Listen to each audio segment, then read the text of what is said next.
در پی زد و خورده که روز پنجشنبه در پارلمان مکدونیا رخ داد، 9 نفر با شمول رهبر مخالفین زوران ضعیف زخمی شدند. ناآرامی در حال سر زد که نماینده یکی از حزب‌های محلی آلبانی رئیس پارلمان انتخاب شد. از شمار 120 نماینده پارلمان 61 نفر به جانبداری از طلعت جعفری آواز دادند. خبرنگاران میگویند که بعد اعلان نتیجه رایدهی تظاهرگران به پارلمان تاخته رهبر حزب اتحاد سوسیال دموکرات‌ها زوران ضعیف را و باز چند نماینده مردمی را لطو کوب کردند. پلیس به درگیری دخالت کرد و 10 نماینده مردمی و خبرنگاران را از بنا بیرون آورد. گفته می شود که بسیاری از ضرر دیدگان از ناحیه سر آسیب برداشتند. رئیس جمهوری مکدونیا گیورگ ایوانوف همه نیروهای سیاسی را به مکالمه و احترام نظامی حقوقی دعوت کرد.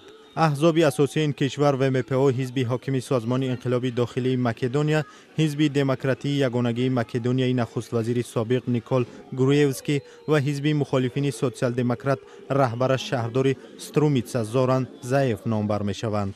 حزب حاکم که در انتخابات 11 دکبر سال گذشته پیروزی به دست آورد اما نتوانست ائتلاف تأسیس دهد. هفته ها باز از تأسیس ائتلاف ضعیف با حزب‌های محلی آلبانی جلوگیری می‌کند. تظاهرگران از پرزیدنت ایوانوف که با وجود پشتیبانی قوی پارلمان از ضعیف به او وکالت نمی‌دهد که حکومت نو را تشکیل کند ستایش می‌کنند. از زمان استقلالیت مکدونیا از یوگسلاویا، جعفری اولین آلبانی است که رئیس پارلمان انتخاب می‌شود. 4.1 اهالی بیش از 2 میلیونی مکدونیا ریشه‌های آلبانی دارند. سال 2001 بعد شورش مسلحانه آلبانی ها مکدونیا به سختی از یک جنگ شهروندی جلوگیری کرد.